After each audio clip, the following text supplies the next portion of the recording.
Hello, this is Dr. Vicky. I just want to make sure everyone is clear on their Power BI resume because it's very important not only that you have this resume and feel good about it, but that you are learning the skills necessary that you need to function inside of Microsoft Power BI. So these instructions for your resume were 16 pages. They're under the instructions tab in the learning management system so that you can download them. And I want to recommend that you read through all of the instructions of an assignment at least once, maybe twice, before you actually start working on the assignment. Don't just open this up and start right here at the top and start doing it. Okay, read through it leisurely, make some notes, make sure you understand everything that's going on before you actually start doing the assignment. A couple things I want to point out is make sure you read every word, because this is telling you about the Microsoft Excel worksheets and files that are also provided under templates in the instructions.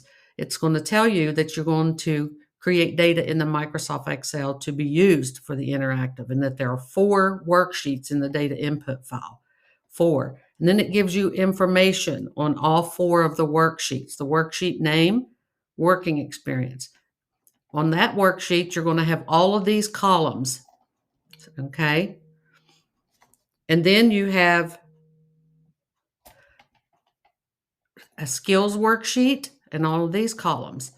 Education, all of those columns, and certifications, all of those columns. Now, after that, here's your step-by-step guide to creating your interactive resume. First and foremost, you need to understand that you're going to update and import your resume data with your information, your specific information, and input that file to Power BI. So what you're going to do is you're going to open up that resume data input file in Microsoft Excel. You're going to populate all 4 of the worksheets based on your experience. And once you've updated the data input file and clear any of the information that doesn't pertain to you, you're going to connect the data input file into Power BI by clicking Get Data at the bottom left of the home ribbon. Then you're going to select Excel Workbook and find the file where you saved it on the computer, and it will open up in the Navigator dialog box. Then you're going to select all 4 of the worksheets that you're working on. Now it's telling you step by step what we're going to do. But to do these, you're going to have to create a data model, okay?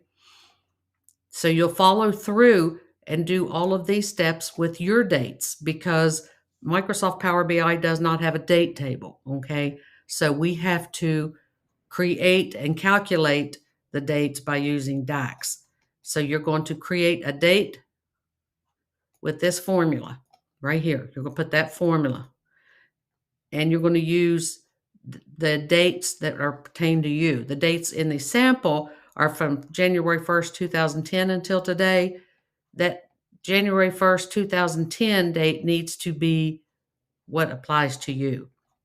And then you're going to create another column month and another column year. So it's telling you with all of these right here, all of these functions, this is what you're going to use, the DAX functions, to create the effect of everything following exactly where it needs to on the Excel table based on dates. You're going to have a start date when you first started work back here, and an end date or current date today, and all of your jobs are going to fall nicely on that timeline where they belong, okay? Once we have the date table, you have to create the data model. So you'll have to go in and create a data model right here, data.model, and link all of your files in this way, okay? You will link them in this way. You're going to manage the relationships right here. This is telling you how, from certifications, software to software. It's telling you how they're all linked. Now you're going to create more DAX measures, which is a date slicer.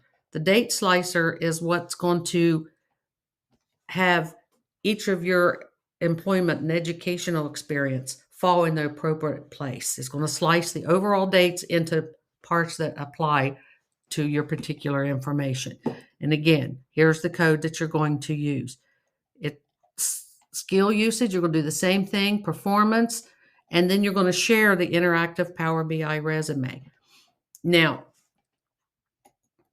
right now, while you're a student, we're not going to use the publish and download an embed code and then embed the whole worksheet in a website, because that's what the publish and embed code means. It means it gives you a code to put in your company's website so all of this appears on the website. That's not what we're going to do right now.